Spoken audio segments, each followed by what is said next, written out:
বীরভূম লোকসভা কেন্দ্রে খেলা একেবারে জমে উঠেছে। ইতিমধ্যে মনোনয়ন পেশ করেছেন বিজেপি প্রার্থী দেবাশিস ধর। সঙ্গে নিয়মমাফিক হলফনামা দিয়ে তুলে ধরলেন নিজের সম্পত্তির খতিয়ান। সেই সম্পত্তির খতিয়ান দেখলে আপনিও অবাক হবেন, যেখানে তার স্থাবর এবং অস্থাবর সম্পত্তির পাশাপাশি বিগত কয়েক বছরে তার আয় কত হয়েছে তাও প্রকাশ করা হয়েছে। বীরভূমের বিজেপি প্রার্থী তথা প্রাক্তন পুলিশ কর্তা দেবাশিস ধরের মোট সম্পত্তি অর্থাৎ স্থাবর অস্থাবর মিলিয়ে তার মোট সম্পত্তি রয়েছে 1,65,00,000 টাকা। তার 4টি ব্যাংক অ্যাকাউন্ট রয়েছে, সোনার গয়না রয়েছে এবং রয়েছে বিভিন্ন মিউচুয়াল ফান্ডে বিনিয়োগ। এছাড়াও একাধিক সেভিংস অ্যাকাউন্টে রয়েছে অনেক টাকা। জানা গিয়েছে 2022-23 অর্থবর্ষে তার রোজগার ছিল 9 লক্ষের কাছাকাছি। 2023-24 অর্থবর্ষে তার রোজগার রয়েছে প্রায় 26 লক্ষের কাছাকাছি। তার দুটো বাড়িও রয়েছে। প্রাক্তন আইপিএস অফিসার তথা বিজেপি প্রার্থী দেবাশিস ধর 2019-20 অর্থবর্ষে রোজগার করেছিলেন 10,38,110 টাকা। 2020-21 অর্থবর্ষে রোজগার করেছিলেন 11,99,328 টাকা। পরবর্তী অর্থবর্ষ অর্থাৎ 2021-22 অর্থবর্ষে তিনি রোজগার করেছিলেন 11,98,390 টাকা। 2022-23 অর্থবর্ষে তার রোজগারের পরিমাণ 8,89,531 টাকা এবং 23-24 অর্থবর্ষে তার রোজগার হয়েছে 25,68,411 টাকা। দেবাশিস ধরের 4টে ব্যাংক অ্যাকাউন্ট রয়েছে। এছাড়াও তিনি মিউচুয়াল ফান্ডে বিনিয়োগ করেন। পাশাপাশি এনএসসি সহ বিভিন্ন বীমা প্রকল্পে বিনিয়োগ করে থাকেন। তার নামে 70 গ্রাম 22 ক্যারেট সোনার অলংকার রয়েছে, নগদ, সেভিংস, বিভিন্ন ক্ষেত্রে বিনিয়োগ।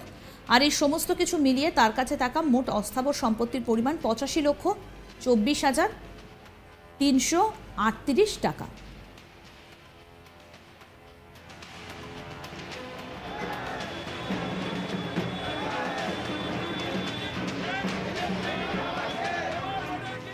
এখন যদি স্থাবর সম্পত্তির দিকে নজর রাখা যায় তাহলে দেখা যাবে বিজেপি প্রার্থী দেবাশিস ধরের নিজের নামে কোথাও কোনো রকম চাষযোগ্য অথবা অচাষযোগ্য জমি নেই। তার নামে দুটো বাড়ি রয়েছে। ওই দুটি বাড়ির দাম হিসেবে দেবাশিস ধরের স্থাবর সম্পত্তির পরিমাণ 1,65,00,000 টাকা। বিজেপি প্রার্থীর নামে কোনো লোন নেই বলেই হলফনামায় দাবি করা হয়েছে। এছাড়াও তার নামে কোনো যানবাহন নেই, এমনটাও জানা যাচ্ছে এই হলফনামা থেকে। বীরভূম লোকসভা কেন্দ্রের বিজেপি প্রার্থী দেবাশিস ধর একজন প্রাক্তন আইপিএস অফিসার। এক্ষেত্রে অনেকের মধ্যেই তাকে নিয়ে যে সকল কৌতূহল রয়েছে তার মধ্যে অন্যতম হলো তার শিক্ষাগত যোগ্যতা। হলফনামায় তিনি জানিয়েছেন 1997 সালে তিনি কলকাতা বিশ্ববিদ্যালয়ের অধীনে থাকা সুরেন্দ্রনাথ কলেজ থেকে বিজ্ঞান বিভাগে ফিজিক্সে স্নাতক হন। দেবাশিস ধরের সম্পত্তি বৃদ্ধি হয়েছে কয়েকশো গুণ। বিজেপির প্রার্থী ঘোষণা হবার পর এমনই পোস্ট দেখা গিয়েছিল শতাব্দী রায়ের এক্স হ্যান্ডেলে। যদিও পরে শতাব্দী বলেন এই পোস্ট তিনি করেননি, তার এক্স হ্যান্ডেল হ্যাক হয়েছে। কিন্তু এই কয়েকশো গুণ সম্পত্তি বৃদ্ধির তথ্য কতটা সত্যি তার সামনে এলো বিজেপি প্রার্থীর হলফনামা থেকে। কিন্তু এই গোটা বিষয় তার ভোট বাক্সে কতটা প্রভাব পড়বে সেটাই দেখা।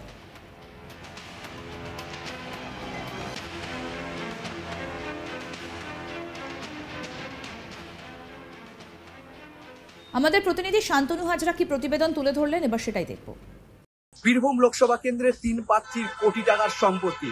এক কথা বলা যেতেই পারে বীরভূমের লোকসভার নির্বাচনে কোটিপতি প্রার্থী ভার্সেস কোটিপতি প্রার্থী, এমনটাই কিন্তু ঘটনা ঘটে আসছে। কিভাবে না, দেখা গিয়েছে যে মনোনয়নপত্র দাখিলের পরের দিন তারপর থেকে যে সকল প্রার্থী তার মনোনয়নপত্র জমা করেছে সেই হলফনামায় তাদের রোজগার, আয়, উৎস, বিভিন্ন যে তথ্য নির্বাচন কমিশনকে দিতে হয় সেই নির্বাচন কমিশনের তথ্যে কিন্তু এই ধরনের কোটি টাকার সম্পত্তি রয়েছে, সেই সম্পত্তি কিন্তু উঠে আসছে। একদিকে রয়েছে বীরভূম লোকসভা কেন্দ্রে শতাব্দী রায় তারকা প্রার্থী তৃণমূলের, অন্যদিকে রয়েছে প্রাক্তন পুলিশ সুপার আইপিএস দেবাশিস ধর বিজেপি প্রার্থী, অন্যদিকে বাম কংগ্রেসের জোটের প্রার্থী মিল্টন রশিদ। তবে বাম কংগ্রেসের যে প্রার্থী রয়েছে তার থেকেও অধিক সম্পত্তি রয়েছে বিজেপি এবং তৃণমূলের।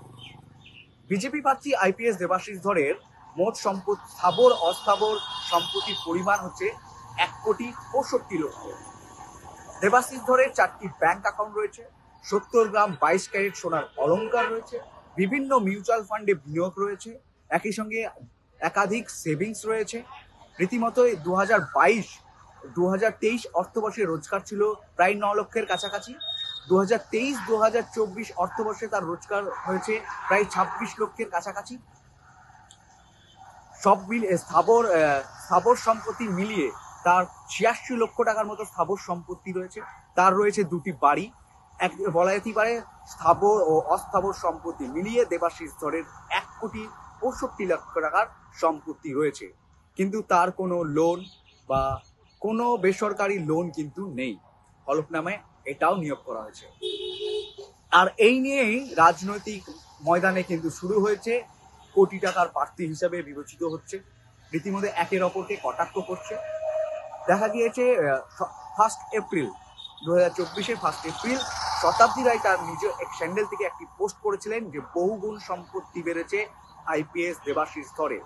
সেই সম্পত্তির হদিসের জন্য রাজ্যের যে গোয়েন্দা দপ্তর রয়েছে তারাও কিন্তু তদন্ত করছে। এই পোস্ট কিন্তু শতাব্দী রায় আবার প্রকাশ্য সাংবাদিকদের মুখোমুখি হয়ে তিনি বলেছেন এই পোস্টটি তার নয়, এই পোস্টটি তার এক্স হ্যান্ডেল হ্যাক করে কে বা কারা করে দিয়েছে তিনি জানেন না। তিনি এই বিষয়ে পুলিশের দ্বারস্থ হয়েছে বলে তিনি জানিয়েছেন।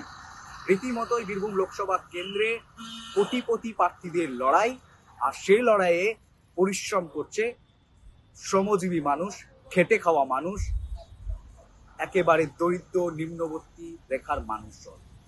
এই চিত্রই বীরভূম লোকসভা কেন্দ্রে জনগণের সবচেয়ে বড় উৎসব, সেই উৎসবে অংশগ্রহণ করেছে বীরভূমের বাসিন্দা। কোটি কোটি প্রার্থীদের হয়েই তারা লড়াই করছে। বীরভূম লোকসভা কেন্দ্রে একেবারে খেলা জমে উঠেছে। মনোনয়ন পেশ করেছেন বিজেপি প্রার্থী দেবাশিস ধর, আর সঙ্গে নিয়ম মাফিক হলফনামায় তুলে ধরেছেন নিজের সম্পত্তির খতিয়ানে।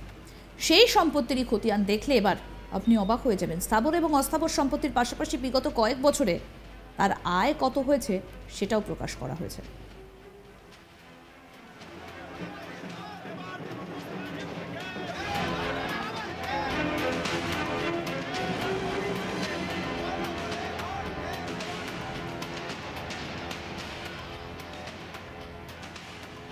বীরভূমের বিজেপি প্রার্থী তথা প্রাক্তন পুলিশ কর্তা দেবাশিস ধরের মোট স্থাবর সম্পত্তি এবং অস্থাবর সম্পত্তি মিলিয়ে 1,65,00,000 টাকায় তার 4টি ব্যাংক অ্যাকাউন্ট রয়েছে। সোনার গয়না রয়েছে বিভিন্ন মিউচুয়াল ফান্ডে বিনিয়োগ, একাধিক সেভিংস অ্যাকাউন্টে রয়েছে অনেক টাকা। জানা যাচ্ছে 2022-23 অর্থবর্ষে তার রোজগার 9 লাখের কাছাকাছি ছিল, আর 23-24 অর্থবর্ষে তার রোজগার রয়েছে 26 লক্ষের কাছাকাছি। এছাড়াও 2টো বাড়ি রয়েছে তার। লড়াই এবার জোরদার। ইতিমধ্যেই বিজেপির আইপিএস প্রার্থী দেবাশিস ধর তার 2টো বাড়ি, 2 কোটির সম্পত্তি হলফনামায় কিন্তু উল্লেখ রয়েছে।